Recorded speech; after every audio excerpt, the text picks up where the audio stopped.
Il est 18h10 à Alger. Madame, Monsieur, bonsoir. Bienvenue dans ce 24 heures Afrique à la une de l'actualité. Au Tchad, plusieurs morts et blessés après des explosions dans un dépôt de munitions dans la capitale N'Djamena, faisant plusieurs morts et blessés.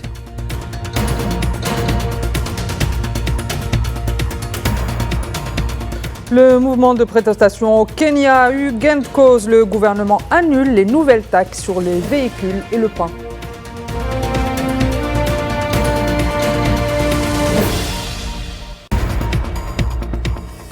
Et en Afrique du Sud, le président sortant Cyril Ramaphosa, reconduit à la tête du pays, a été investi pour un deuxième mandat ce matin.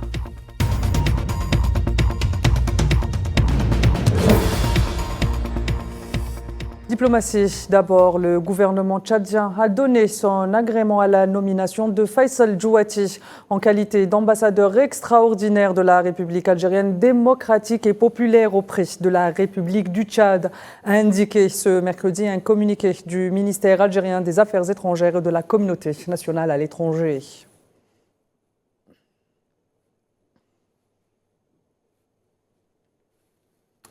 Un important incendie a ravagé mardi soir un dépôt militaire de munitions de la capitale du Tchad, N'Djamena, ont annoncé sur sa page Facebook le ministre des Affaires étrangères et porte-parole du gouvernement Abderrahmane Koulemleh.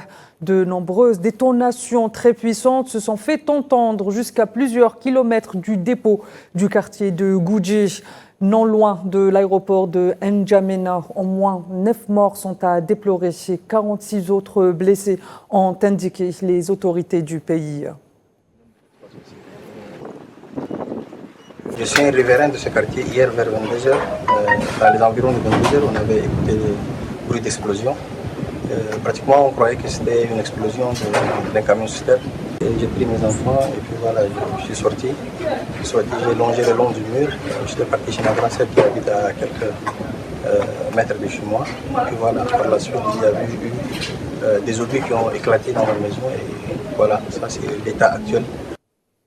Et au Kenya, le gouvernement a retiré la plupart des nouvelles taxes qu'il voulait instaurer, notamment sur le pain et les véhicules particuliers.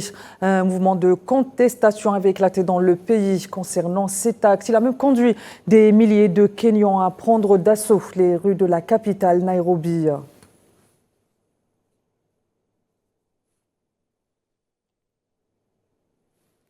Je vous le disais en titre, Cyril Ramaphosa a été réinvesti ce mercredi à Pretoria en tant que président de l'Afrique du Sud au lendemain des élections législatives très disputées du 29 mai dernier. Le chef de l'État a prêté serment au siège du gouvernement, l'Union Building, devant le président de la Cour constitutionnelle, la plus haute juridiction du pays, des membres de l'Assemblée nationale ainsi que les chefs traditionnels des différentes régions du pays. Le président du Congrès national africain, Cyril Ramaphosa, entame ainsi son deuxième mandat à la tête de l'Afrique du Sud.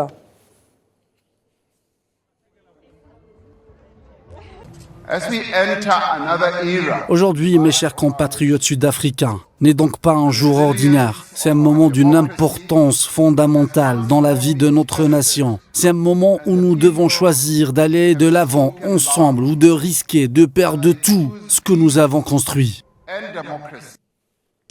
Les personnes réfugiées ont besoin de la solidarité du monde entier et doivent pouvoir reconstruire leur vie dans la dignité, a indiqué le secrétaire général des Nations Unies, Antonio Guterres, à l'occasion de son message marquant la Journée mondiale des réfugiés, célébrée le 20 juin de chaque année. Guterres appelle à rendre hommage à la force et au courage de chacun de ces personnes et s'engager à en faire plus pour les protéger et les accompagner dans chaque étape de leur voyage. Selon l'ONU, les derniers chiffres montrent que plus de 120 millions de personnes sont en situation de déplacement forcé à travers le monde, dont 43,5 millions de personnes sont des réfugiés.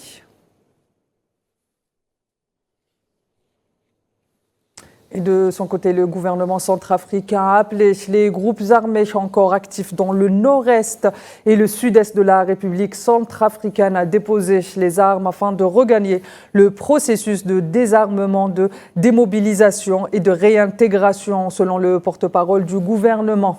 Après un ultimatum lancé par l'état-major des forces armées centrafricaines au groupe armé, le gouvernement centrafricain a ainsi emboîté le pas en appelant les forces non conventionnelles très actives dans certaines régions de la République centrafricaine à enfin déposer les armes.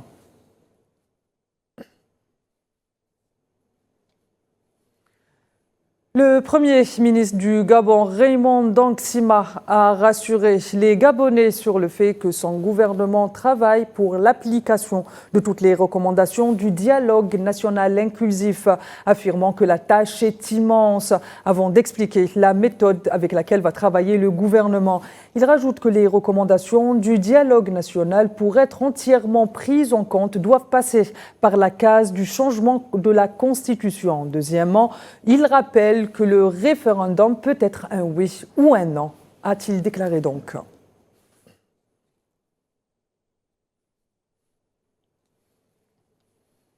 La Somalie et l'Organisation mondiale de la santé ont indiqué mardi qu'elles avaient renforcé leur réponse pour lutter contre l'épidémie de choléra dans le pays, alors que de nombreux décès s'élèvent à plus de 123 personnes depuis janvier. Le ministre somalien de la Santé et des Services humains et l'OMC ont fait savoir dans un rapport épidémiologique conjoint publié à Mogadiscio qu'un total de 389 cas de choléra avec un taux de mortalité de 1% ont été signalés depuis le début de l'année dans le pays.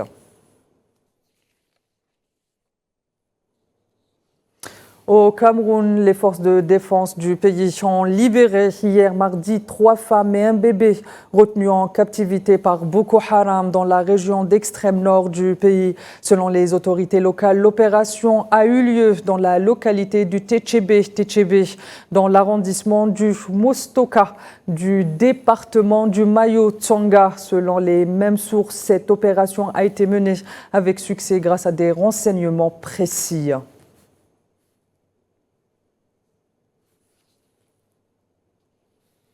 Et en Côte d'Ivoire, 11 morts sont à déplorer après des pluies diluviennes à Abidjan. Selon un nouveau bilan datant de ce mercredi, un précédent bilan des sapeurs-pompiers faisait état de 8 décès. Pour rappel, des pluies diluviennes se sont abattues sur la capitale économique ivoirienne, Abidjan, en fin de la semaine dernière, faisant donc un bilan de 11 morts.